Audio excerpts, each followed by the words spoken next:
Some folks thought it was too high. That's one thing I really try to stick to is to say, listen, I need to be compensated for the risk and time I'm putting into this portfolio. It's not worth my time or my risk appetite if I can't get at least a 15% cash and cash return on this real estate investment.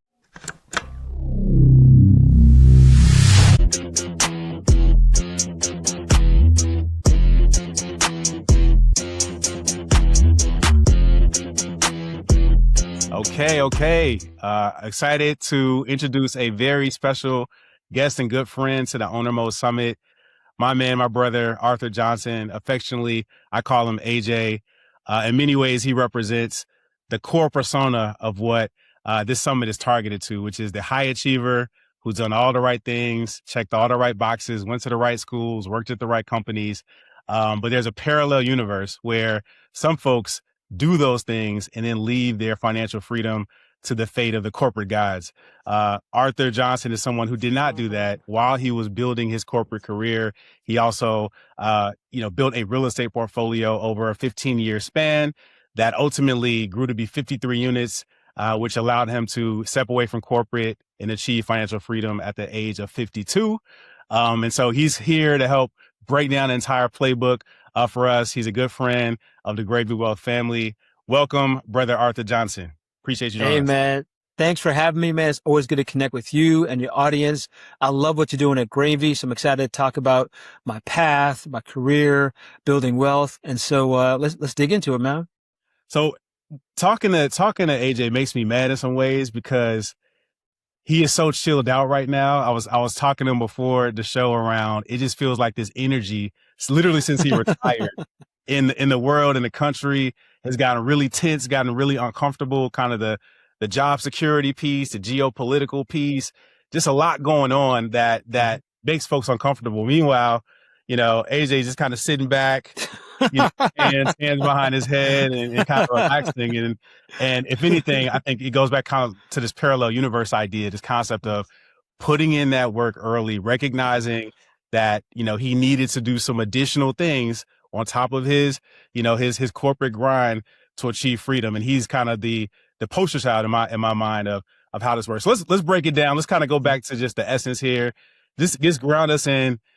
Where are you from? Who are you? Let's kind of go through your background, because a lot of us, I think, can identify with your journey, right? Doing all the right things.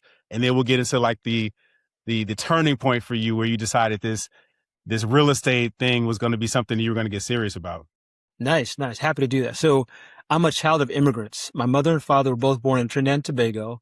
They had my sister and I when they migrated to Trinidad, and spent the first 7 years of my life in New York with the family, enjoyed kind of life there. And then my whole world got turned upside down when my parents divorced. My mom wanted a fresh start, moved us out to California, Los Angeles. That's where I began my career as a Southern California resident and playing sports. And in California, you can play sports year round. You can play all year. So I played baseball, excelled there, got a baseball scholarship to college. And then my dreams turned into a nightmare when I got injured when I was a junior and I didn't know what to do. I was always good in school. I liked math. I liked business. And so I decided to major in business and got a job as a bank analyst at the Treasury Department. Worked there for 3 years. Great job. And then I decided to go to business school at that. Went to Stanford Business School. And that's when my lights turned on. I learned about technology and I got bit by the technology bug. And I wanted to marry technology and finance. And so I decided to work on Wall Street as a technology investment banker. So I worked at Citigroup and then Goldman Sachs, advising tech CEOs on raising money, M&A, et cetera. Then after doing 5 years of banking, I decided to slow things down because I had my first child. And I noticed a lot of the partners at Goldman would only see their family on the weekend. And coming from a single parent household, I don't want to be that kind of father. So I decided to go join one of Goldman's biggest clients, Hewlett Packard, and have more of a predictable career and a predictable schedule as opposed to being on call for a client all the time in banking. So I worked at Hewlett Packard for 5 years. And that's when I got the epiphany, because I was working at Hewlett Packard for a couple years and it was like 9 p.m. at night. And I felt like I was a small cog in a big wheel. And I felt like that's not what I wanted to spend the rest of my career. So that was the seed that was planted to think about, is there another path? And we'll get back to that in this story. But after HP, I worked at Intuit as the head of corp dev and strategy, and then became chief operating officer at Cisco, running the WebEx business for 3 years. And then took a left turn in my career. I was an operating partner at a VC firm, Andreessen Horowitz, for about 18 months, which was a new way to think about working close to startup companies. One of the companies in the portfolio at Andreessen is called Twilio. And I spent, some time with them, but not a lot of time. And the CEO said, I want you to spend more time helping us think about how to grow this business. So I decided to join Twilio full time, pre-IPO, running strategy, corp dev, and alliances. And that was a complete rocket ship, which is fantastic. And after that, I joined Pure Storage as the chief strategy officer to run strategy, corp dev, and strategic planning for Pure Storage. And then that's the point where I decided to build that, to finalize that glide path into the next chapter. So after Pure Storage, I retired from corporate life because I was able to build up income streams from real estate, mortgage notes, and a dividend portfolio. And now I just do board work, advisory work. And as Brandon said before, that feeling I have now that I may be emanating is that I don't have as much stress as I had when I was working in the corporate life. And so, life is really good now in this next chapter. Love it. And so we're going to get into the real estate kind of revelation for you and then the action plan you put into place. But I'm actually kind of curious to go a little bit deeper on how you navigated, you got quite the resume, and you went from top banks to top tech companies. But you also come from humble beginnings. And so I'm curious, what was your navigational compass? Like many of us, like myself, for example, I would be maybe exposed to something. I'd meet somebody, I'd hear about something for the first time. What is this thing? Investment banking. Sounds like it's something I should learn about, do some work, figure it out, hop into it. What was driving you? How were you being exposed to kind of the playbook that you ultimately navigated in corporate?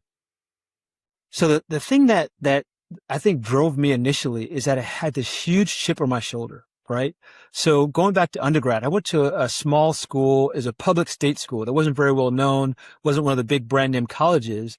And I applied for an internship, at that time. And I kept on calling to find out if I got it or not. And she said to me when she finally picked up, you don't measure up. You don't have the background for this internship. And that just lit a fire to say, I'm going to prove her wrong. And I became the first person to graduate from my college to get a degree at Stanford. And that carried through my entire work career. So I thought about, work going to Stanford, and I felt like kind of a step behind because I didn't come from that background. I didn't know much about banking. And so I learned about that and was able to find my way into some of the larger banks. And so I think to me, that chip on the shoulder was the driving motivation for me to succeed in business school and in my corporate career, and also to kind of build out this more independence track and get to freedom. So that's kind of what was the origin story of my motivation and what lit a fire, to do what I do. I love that. I didn't know that. And I love that story. Yeah. So another thing I want to kind of put on the table is, particularly for folks that are really, really smart, numbers oriented, they struggle with risk, right? Like the idea of kind of taking risk. You found a way, or you found a pathway that complemented who you were, your risk tolerance, right? And you put together a plan. What is now, kind of as a retiree, an early retiree, what are your reflections on risk and how folks who check the boxes and kind of do all the right things, how they might kind of conceive the role of risk, their risk, and now what's legit, what's not legit? Like let's kind of ground us in your philosophy on risk. Yeah. So that's a great question, because I think that looking back on it, I wish I would have taken more risk sooner. Right. And there's two big things that I had to change my perspective on when it came to risk. One was compensation. I always thought that cash compensation was the right way to make money. And then talking to my mentors along the way, they kind of opened my eyes to equity is a better way to build wealth. And you used to think about equity when it comes to your compensation at these tech companies or your full-time job, and equity as it comes to building out your portfolios. That's number one. Number two on the risk spectrum is that comfortable W-2 paycheck. I thought I'm going to have that for the rest of my life, but there is a way to build your own paycheck, and you can pay yourself and spend your time doing what you want to do. And so once you kind of start to disconnect the comfort of that W-2 paycheck and realize that, hey, there's another way, another path, you can take more risks And so that's the second part that helped me to understand that, hey, this W-2 paycheck is not the end all be all. You can it's not going to take as much risk or you're not going to be able to have to take as much risk if you kind of build an independent kind of W-2 paycheck outside kind of working for somebody else. Okay. And so let's fast forward a little bit, to the moment where you had this philosophy, you kind of grew into this philosophy, but you needed to actually take action. Uh-huh.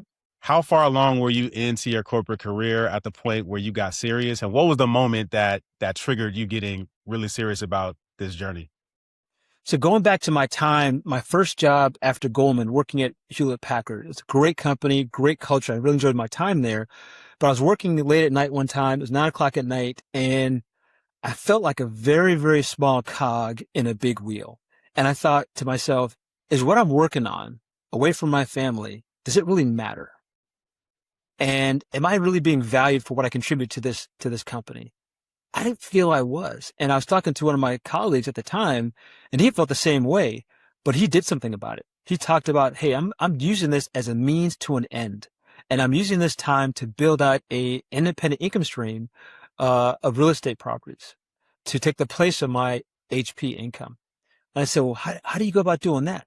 So we sat down like every week or so, we kind of got together to talk about real estate, talk about his philosophy, and talked about, again, separating and building your own W-2 paycheck. And his approach was real estate. And that planted the seed. And so that got me thinking about, okay, of all the different kind of asset classes out there, you could be a franchisee, you can kind of you could do different things in real estate, wholesaling, et cetera. What's the right thing for me to do? And so I globbed on the real estate because of that conversation.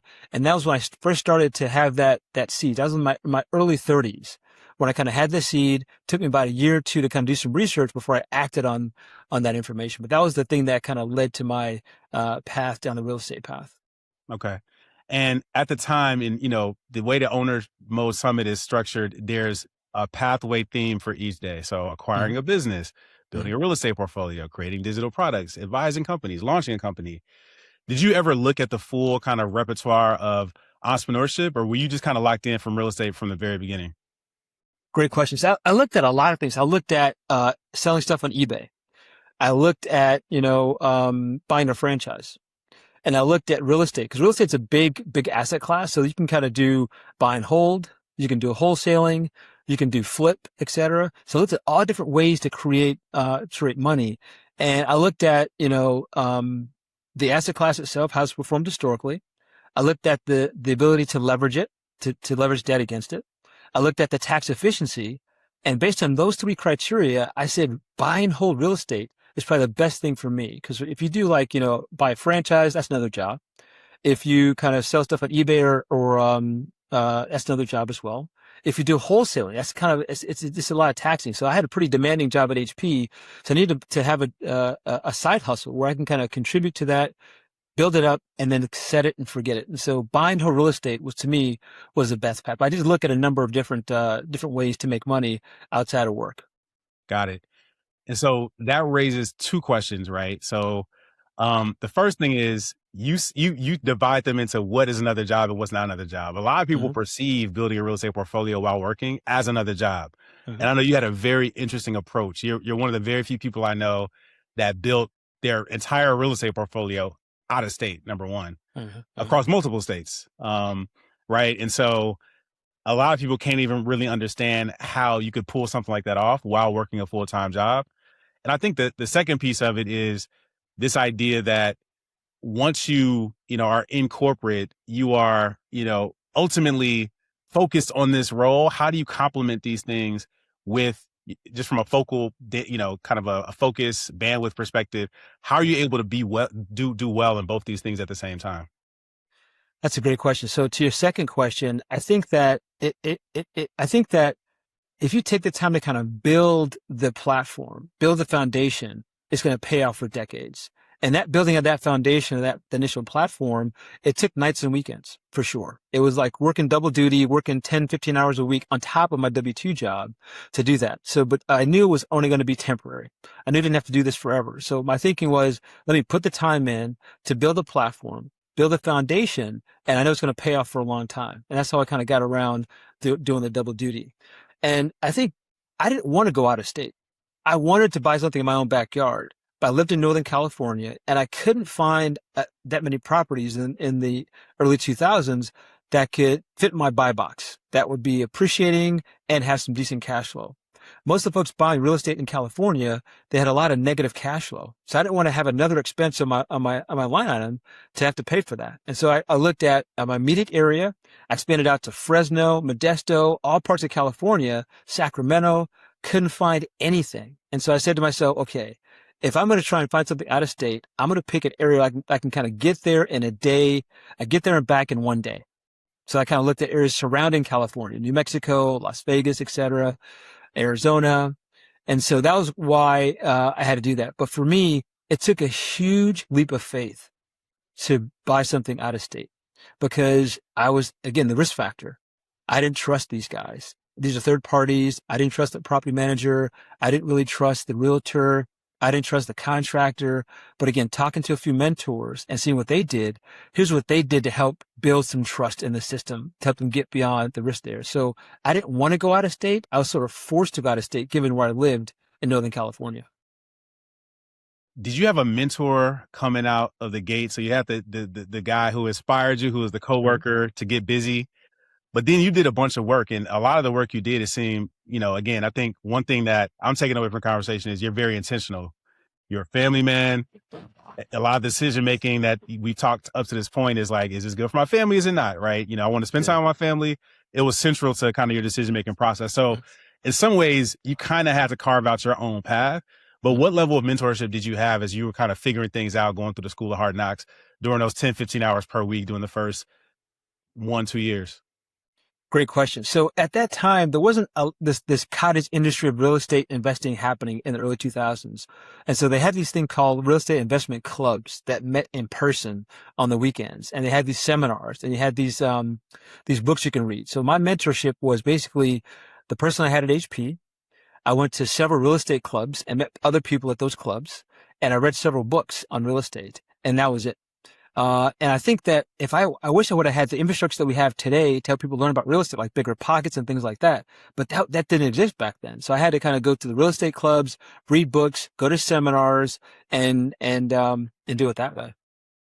Let's talk about your goals, right? Mm-hmm. So this is a multivariate equation. There's how much money you're making, right? And covering your current expenses. There's how much you can invest, how much you're comfortable investing, and then what you're comfortable kind of like experimenting with initially, right? And so I guess you roll it up into, I guess you called it a buy box. Mm-hmm. What was your kind of constraints initially coming out as far as what your goal was, what success looked like in the short, medium, long term? So my initial goal was to basically crawl, walk, and run. I said to myself, okay, we typically saved about 20 to 25% of our income every year, and we put that in the stock market. I said for the first year, I'm going to take 5 to 10% of that savings that I would normally put in Vanguard and use that to invest in real estate. And every year I kind of make that higher and higher. So we got to like almost the majority of our savings was investing in the real estate market. And so for me, I wanted to kind of just test this thing out. And the way I did that was I looked at, just coming from my banking background, I looked at the top 300 MSAs across the U.S. and looked at various criteria to understand where I wanted to invest in: population growth, job growth, income growth, affordability, and looked at those top 300 MSAs and tried to stack rank them to see which one is the most attractive to me. And so based on that, I looked at, Arizona, New Mexico, Colorado, and we kind of landed on Albuquerque, New Mexico. And that said, okay, now that we've landed on this right MSA, I'm going to just buy one house in this area and see how that goes. And so that was for the first 2 years. Learned a lot from that whole experience, and then bought a couple more houses. And so that's kind of how we kind of did it. We're going to take an allocation of our savings, apply it to real estate, and then start to build from there. But it was really a crawl, walk, run approach. Did not go, some people go all in right away. My conservative nature didn't allow me to do that. And my wife, also being conservative, said that may not be the right approach. Got it. And then at a more micro level, as you were evaluating opportunities, what was your cash on cash return target? Kind of what numbers, as a numbers guy, were you running to say, this looks attractive, this does not look attractive? What made it worth your while? So for me, I thought about, okay, if I'm going to invest in real estate, It takes a bit more time and a bit more risk. I have to have a higher return than investing it in the stock market. And so for me, I would typically get about 8 to 10% return on my typical index fund investment in the stock market. And I thought to myself, I need to have at least a 15% cash on cash return if I'm going to invest in, can you still hear me? Yep, I can hear you. Yeah. Okay. I need to have at least a 15% cash on cash return on my investment because I'm taking on more risk. And so that was kind of my underwriting kind of buy box for my properties. And so for me, building out a quick template in Excel and kind of having a way to quickly evaluate the deals I looked at. And if I didn't get to a 15% cash on cash return initially, I would just go to the next deal. And so that was my criteria. Some folks thought it was too high. But that's one thing I really try to stick to is to say, listen, I need to be compensated for the risk and time I'm putting into this portfolio. It's not worth my time or my risk appetite if I can't get at least a 15% cash and cash return on this real estate investment. Got it. So you looked at different metros that, because in your consideration still was appreciation, meaning the market was healthy in terms of broader appreciation, but you were super disciplined in that whatever property I get, it needs to hit that 15% cash on cash return for me to even move forward. After you kind of chose your market, that was the buy box, so to speak. Before Yes. we go further, because I want to mobilize people around your playbook and how you really kind of got into this, is the ingredients that are needed, the people, et cetera. But let's back up a little bit, because when we first started, there's a couple things you mentioned. I want to have people understand how you're thinking about this from a broader kind of philosophical perspective. Mm-hmm. So one thing you mentioned was this idea of, I actually invest in mortgage notes. I invest in real estate directly. I think you mentioned you invested in the stock market, right? So you had asset classes. So I would love to hear your thoughts on diversification in general and allocation across the different asset classes. And I would say that the second piece is, when you talk about real estate, there's ways that you can invest in real estate. As you mentioned, there's a wide variety. We've invested together in multifamily complexes, right, that are professionally run by these big firms, right? But there was a reason that, from a financial perspective, you thought real estate was attractive beyond that cash on cash return, or unlocks the cash on cash return through depreciation and tax benefits. So tell us a little bit around the diversification allocation piece, and then how the tax benefit aspects of real estate, particularly as a W-2 employee, were attractive. Yeah. Well, I think that it's important to have kind of multiple income streams. When you think about, if the goal is to kind of build up enough income to replace your paycheck, I think it's important to have multiple income streams. And so real estate is one of my income streams. We talked about mortgage notes. We talked about a dividend portfolio. We talked about traditional kind of stock portfolio. But I think for me, it's important to look at those streams because it's not going to be 100% correlated. And so if one goes down, the other one's going to still be resilient.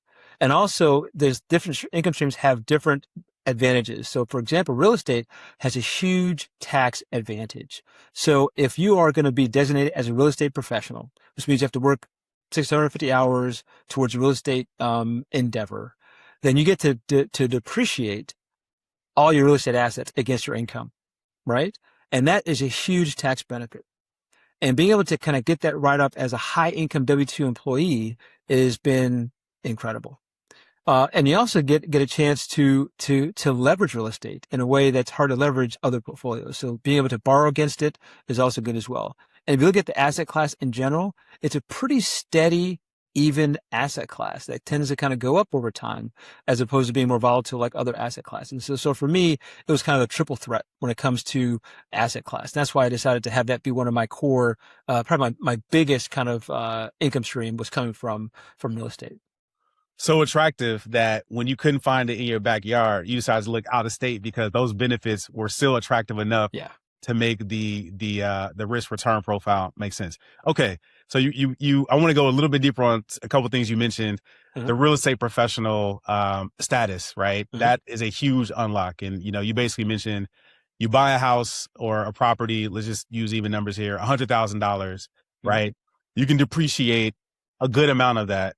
And then that depreciation is not a real expense, but it offsets what, as a household, you're making even in your W-2 job, which allows you to effectively reduce your income tax rate from, particularly if you're on the coast, somewhere in that mid to high 30s down to a lower percentage. Can you give us maybe like an example of what that looks like? Because I want people to really understand, the before and after. If you're a W-2 employee, you're just getting paid W-2 income, and then the W-2 employee who maybe brought a property, and kind of walk us through the math, if you don't mind, just so we can kind of sink our teeth in. Yeah, so this is really a huge unlock that a lot of wealthy individuals take advantage of all the time. And so the government says that a real estate property declines in value over time, or depreciates. And it says in 27 and a half years, that property is going to be worth zero. And every time, if you do a straight line depreciation and divide that by 27 and a half years, that's going to be an expense that shows up on your tax return. It's a paper expense. It's not a real expense. And so the IRS says you can take that paper expense and deduct it from your taxable income. So it lowers your taxable income. What's even better than that, Brandon, is what's called a cost segregation analysis, because all the items in that house don't appreciate to the same level. So for example, carpet depreciates much faster than the house does. Carpet depreciates over 10 years. Your appliances depreciate over 5 years. And so if you do a cost segregation analysis on that property and segment out all the different kind of fixtures in that house and depreciate that over shorter schedules, you get a higher depreciation expense. So you can deduct even more money up front on your tax return. So my advice to people out there, when you think about buying a real estate property, not only do the depreciation across the house, but get a cost segregation analysis to depreciate all the fixtures inside the house, so you can get even more of a depreciation expense. And that would lower your taxable income going forward. So I think that's a key unlock for depreciation for real estate properties. And you put that playbook definitely to work. Could you maybe just bless people with, just so they have an idea of what maybe your effective tax rate maybe look like when you were just a W-2 income, and like what you could potentially bring it down to if you were to put a strategy like this together over a few years? Yeah. So if we looked at the federal tax rate, we were close to like 35% tax rate, and we got it down to close to 15%, in some years 10%.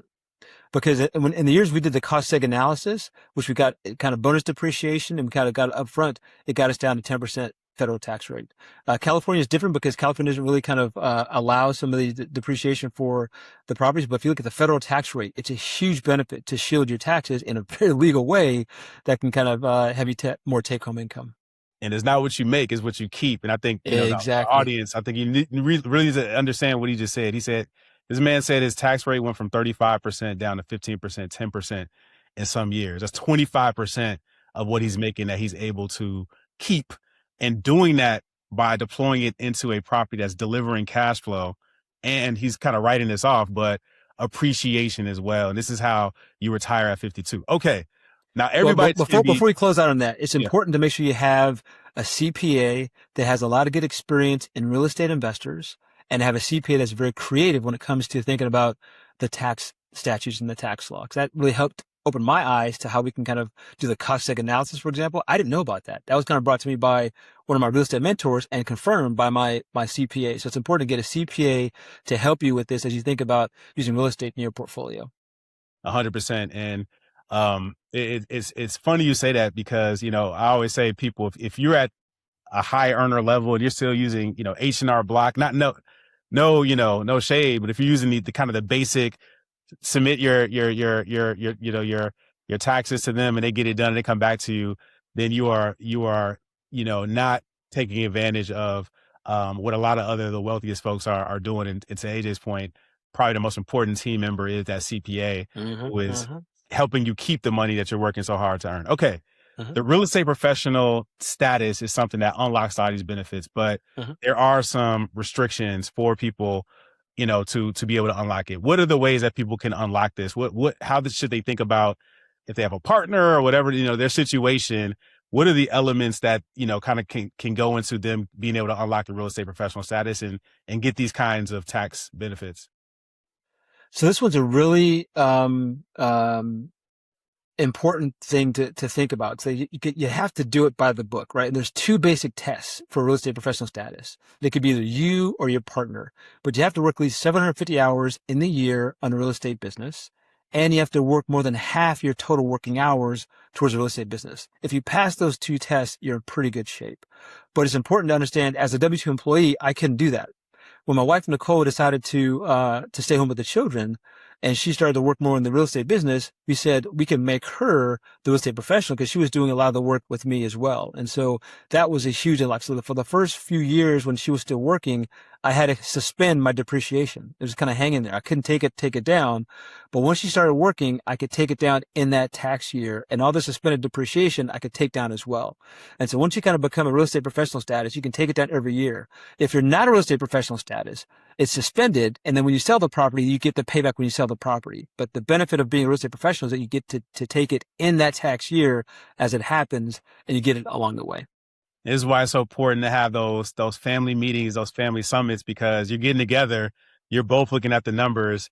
I think a part in there that people really need to emphasize is there may be two folks in the household. Mm-hmm. One of them may be able to unlock this value for the entire household. Mm-hmm. And if you're looking at the numbers and you're working together on a game plan, and maybe this person starts to lean in and hits those minimum requirements, right? That could be, as we talked about, a 25% boost in terms of what you're able to keep, which accelerates retirement, accelerates your portfolio growth, et cetera. So I guess my point is, it's a team sport, and having a plan and a joint vision for building wealth was how you were able to really unlock that. Okay, that's incredible.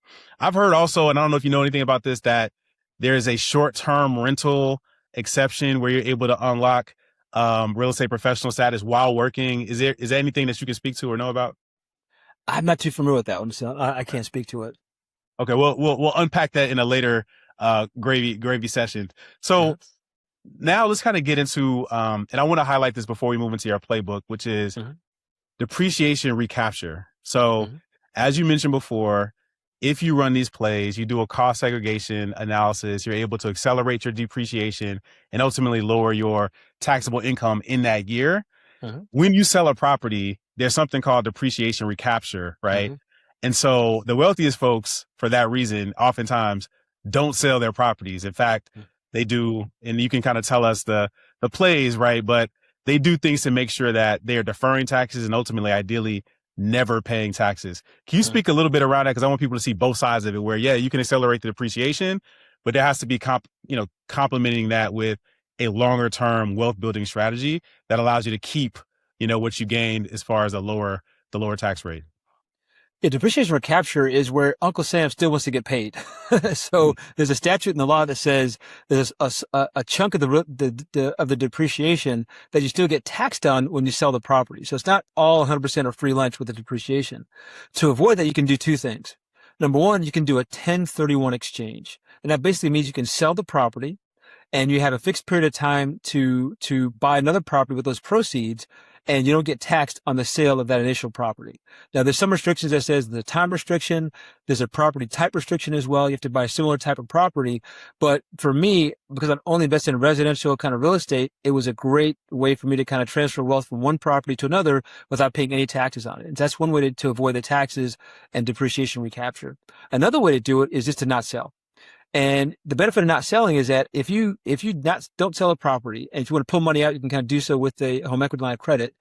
When you pass away and that property goes to your beneficiaries, they get what's called a step up in basis. And so if you bought a property for $30,000, now it's worth $100,000, and you kind of die, pass on to your beneficiary, the basis on that property is not $30,000, it's $100,000. And so if they want to sell it right away, once you pass away, there's no tax to be paid on that property, no depreciation recapture. And so people kind of like to have the ability to keep the property. If you need some liquidity, pull some money out via home equity line, but pass it on to your beneficiaries so there's no taxes paid for your estate. And so those are two ways to save money on taxes: a 1031 exchange, or just give it to your beneficiaries. So let me get this straight. There's a way that you can be a high earning professional, your federal tax rate in the 35s. You can collectively, with your partner, if you have one, come up with a strategy to get that effective tax rate down into the low teens, maybe even down to 10%, while getting cash flow, while getting appreciation. And not only are you keeping more money, but it could be a way that you could own those buildings, properties over time, and not even have your heirs and your kids pay taxes on these kind of earnings and depreciation benefits over time. So, like, in essence, true generational wealth to the highest degree. And so I think for the audience specifically, you're hearing some terms like 1031 exchange, et cetera. The most important thing is what AJ said is, now that you're aware of this playbook, how do you tap into mentors? How do you tap into ways to really think through what this strategy and plan looks like for you? And then bring in the right folks, like the right CPAs, so you can mention these terms too, and they can help you navigate what works best for you. Okay, Exactly. so Yep. Somebody's hearing this and they're like, I'm ready, I'm in, I'm sold. Mm-hmm. They're going to need some things. They're going to need some, let's assume that they're starting off looking at markets. They finally get to a place where they've identified where they feel, they want to focus their energies, but they're going to need some kind of team. Who are the folks on their team that you think folks kind of need to think about right now?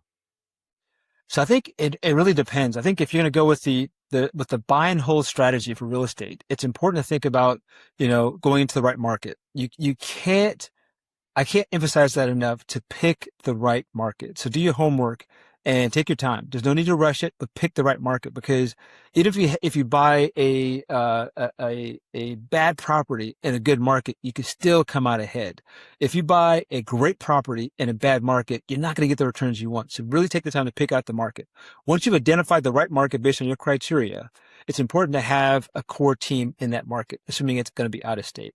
And that core team has to be anchored by your realtor, maybe even kind of a half dozen realtors that cater to investors. There are some realtors that cater to the retail, which people that want to buy a house and live in that themselves. But find realtors that cater to investors. They know exactly how to talk the lingo. They know what you're looking for. They've been through the whole game before. The second part of your team has to be a very good, experienced property manager. I cannot emphasize enough how important it is to have a trustworthy, experienced property manager on your team. And you have to and for me, I've had to have to go through a couple in each market, because it's not always the right fit. And also, the property management business is run by a lot of mom and pop shops as well. And so it's hard to kind of find a big kind of franchise of property managers. So you have to kind of, in some cases, kiss a couple frogs. But in order to prevent kissing too many frogs, you have to ask the property manager, what properties do you manage, and make sure that the property type that's compatible with your portfolio. How much experience do you have? Do you have a system set up where it's electronically set up, where we can kind of get things done electronically and more tech forward? And give me a sense of how you think about the tenant. Do you think about the tenant as a customer or just a number? And so you have to really kind of take the time to interview the property manager, talk to 3 or 4 references that property manager. And once you do that, you can kind of go in. And at the point where you don't think the property manager is working based on some of the goals you have, it's okay to switch. But it's important to kind of take the time to interview and do the right kind of due diligence on that property manager. Got it. And what would you say so we heard realtor, we heard property manager. Yep. And I would also say you have to kind of have a good attorney in that market as well. And you're going to have a good, I would say a good contractor too as well. So I think that although some property management firms have their own kind of in-house contracting services, what I found is that they tend to mark things up too high, and I have an outside contractor to keep them honest, to make sure the repairs are kind of in line with market. And so if you have a good contractor as well, an outside contractor that's going to sometimes complement or keep in check the property manager, that's important as well. Got it. And we'll kind of get into some war stories in a second, but obviously a big part to talk about is financing. Knowing what you know now, if you were starting off right now and you're a high earner, how would you approach the financing side of getting into this game? And that means everything from all cash, like who are you going to and partnering with from a financing perspective? What are some of the considerations as you start to build a bigger and bigger portfolio? Just kind of give us, if you don't mind, an overview of how you would think about financing. So when I first started doing this, I thought about the traditional kind of put 20% down and finance it with the traditional mortgage, which I think is fine. 30-year fixed rate on the mortgage, and you put 20% down. In some cases, they require 30% down. That's what I did initially for a good chunk of my portfolio. And then I started talking to more mentors, and I realized that if you have a stock portfolio, let's say at Fidelity or Vanguard, you can kind of go to a bank and say, hey, bank, I want to borrow money to buy a number of homes, and I want to have as collateral my stock portfolio at Vanguard or Fidelity. And they tend to give you kind of better rates, because they kind of think that it's actually less risk to have collateral be the stock portfolio versus having a house, and it's a faster loan process and you get a better rate. So that's the second way you can kind of finance your property. The third way to finance your real estate property, and this is on the riskier side, but you can also have a margin loan. And so there are brokerage firms like Interactive Brokers, Vanguard, Fidelity that allow you to take out a portion of to borrow money and hold your portfolio as collateral as well, which is a margin loan. The risk with that is if the portfolio declines in value, you would be issued what's called a margin call, and you have to kind of pay back the money right away, which again is on the riskier side. So 3 ways to finance your property. You can kind of do the traditional kind of mortgage, 30-year fixed. You can do a portfolio loan, or you can do a margin loan. For me, I've done all 3. And I think that for folks that are just beginning the real estate portfolio, I'd suggest going with the traditional kind of mortgage loan. You can kind of work your way up to doing it with a margin loan.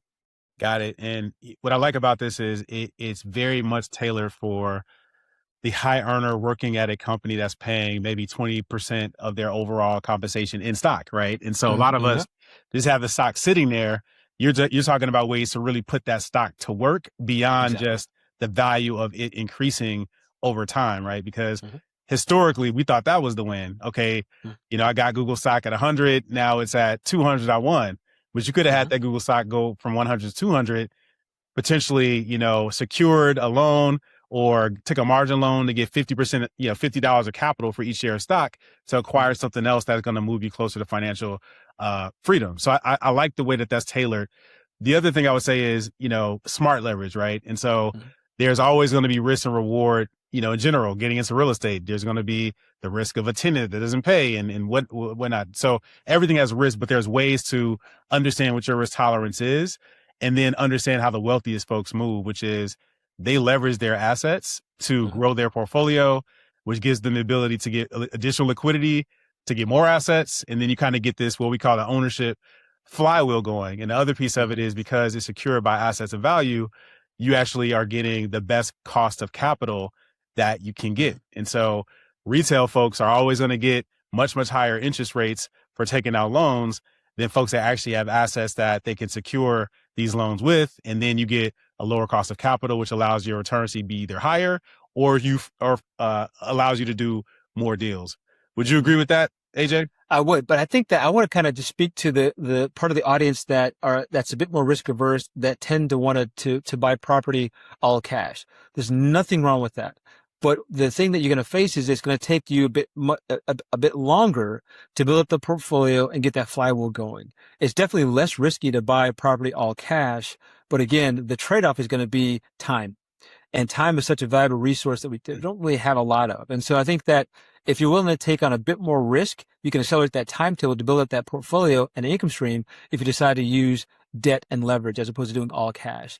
So people say that debt is bad, and in some cases it may be bad, but when you kind of use debt in a smart way and you are fully aware of the impact of that debt, you're fully aware of the instrument you're using, the rate's going to change, you can kind of use debt to your advantage, and that will kind of get that flywheel going a whole lot faster than doing it with all cash.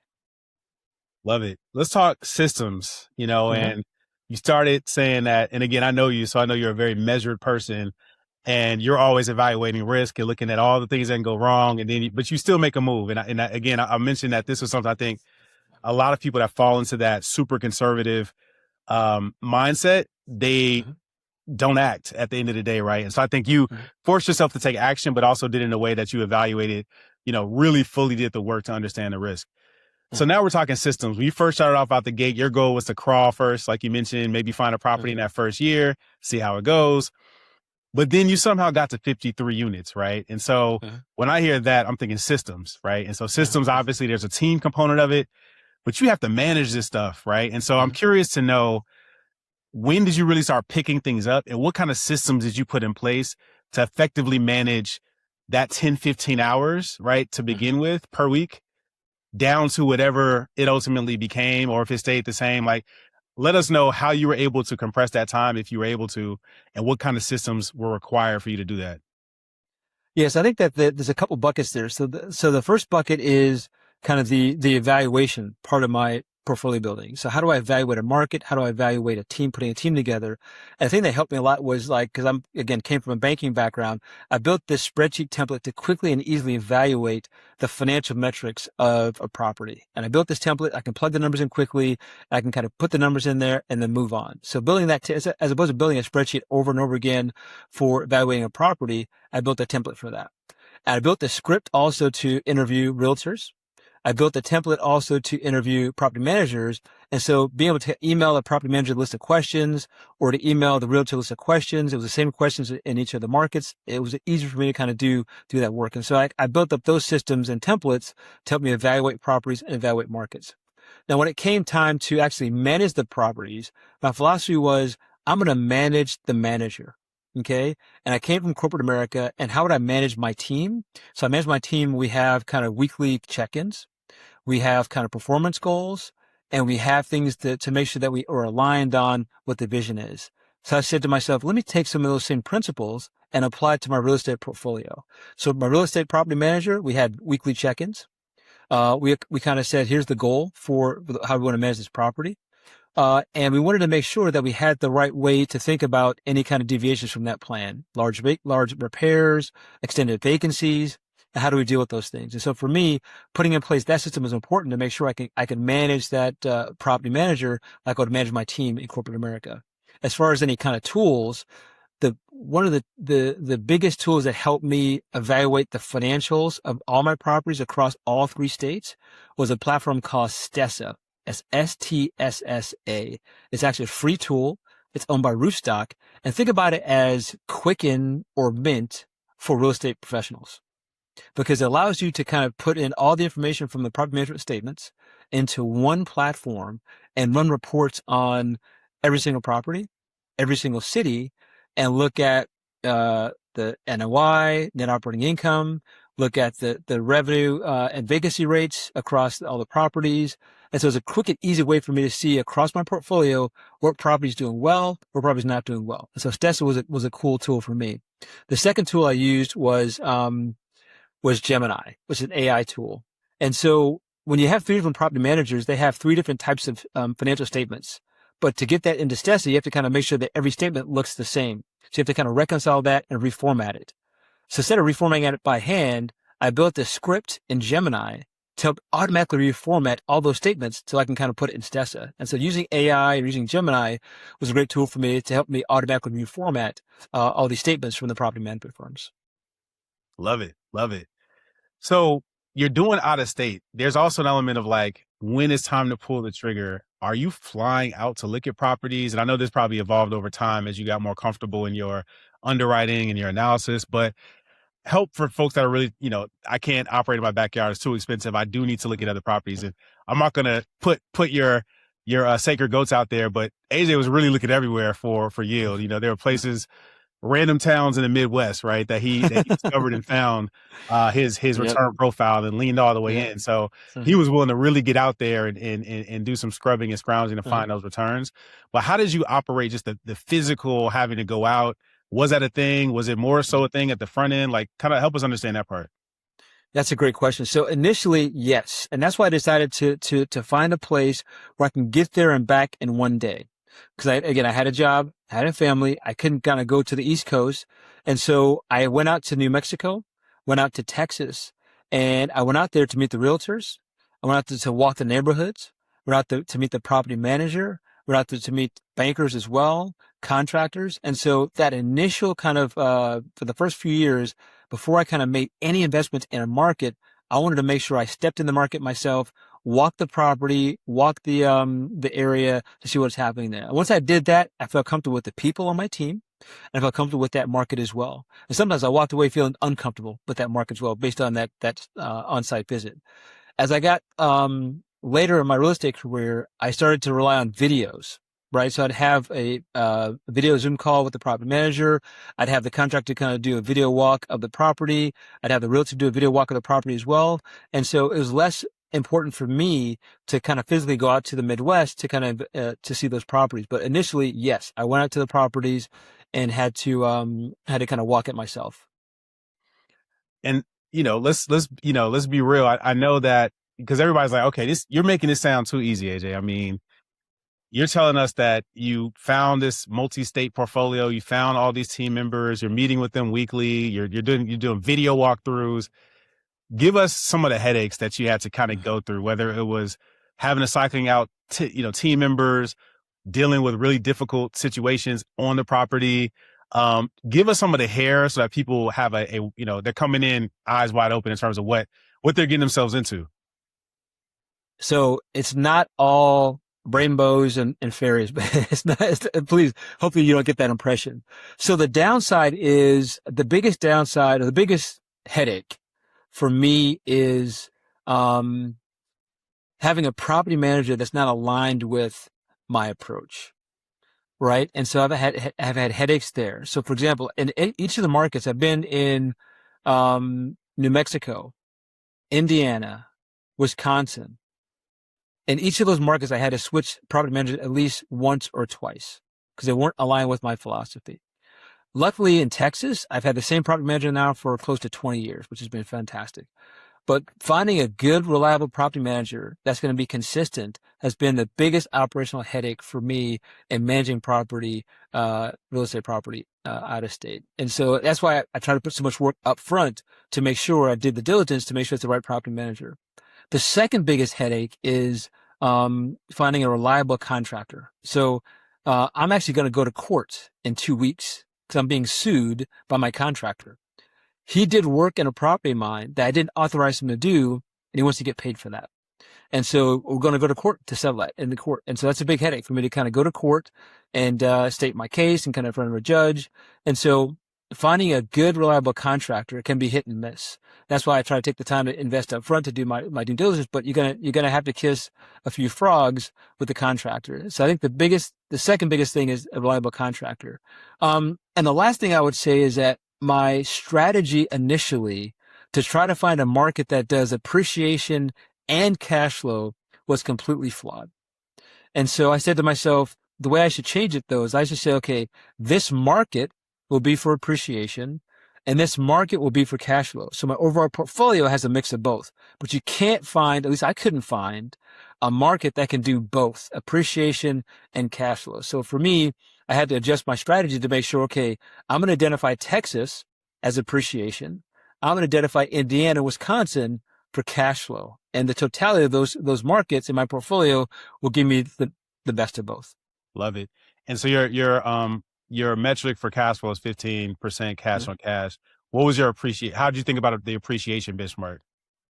So I thought about appreciation based on job growth, income growth, et cetera. If I could find a market that could support 5 to 10% appreciation on the top line of the property, 5 to 10% CAGR on appreciation, that would be, in my mind, a good appreciation market. And it has to be supported by job growth, population growth, income growth, et cetera. But that was my benchmark for appreciation. And you never went bigger. You stayed with what, maybe 3 units or lower pretty much in your portfolio. Why was that?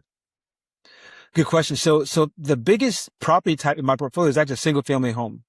And I like that because a single family home, at least 2 bedroom, at least 3 bedroom single family home attracts a family. And a family is sticky. It's hard for them to kind of move. If you have a 1 bedroom, 1 bath apartment, you're going to attract a tenant that's very transient, that can move every year. And then one of the biggest expenses you have as a landlord is turnover. And so I want to attract, the wife, the husband, 2.5 kids, the dog. I want to attract the families. They can be planted in my property for as long as possible. And so the reason why I anchored on single family homes is because I wanted to attract that kind of family. I do have a couple duplexes. I have one triplex, but those triplexes are all 2 bedroom or more. I don't have any 1 bedroom, 1 bath units in my property because it's just too much turnover in those units. So when you think about the property type, think long and hard about what kind of tenant do you want to attract, and you want to make sure you attract a tenant that's going to be there for the long term. Got it. The number, right? At the end of the day, there was a number that you identified that would be the number that you would step away from corporate and enter into early retirement. Mm-hmm. How did you calculate that number? What was the calculus that went into that? Well, the first thing was it was a long conversation with my wife. I said, hey, this is something that I'd like to do. I think we'll be okay. And I said to her, let's look at how we spent money before and how we want to kind of spend money going forward.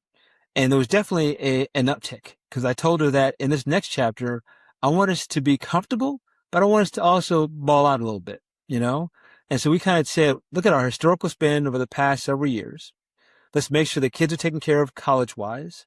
And let's kind of have a 20 to 25% bump on that spend historically in this next chapter. And that was the number.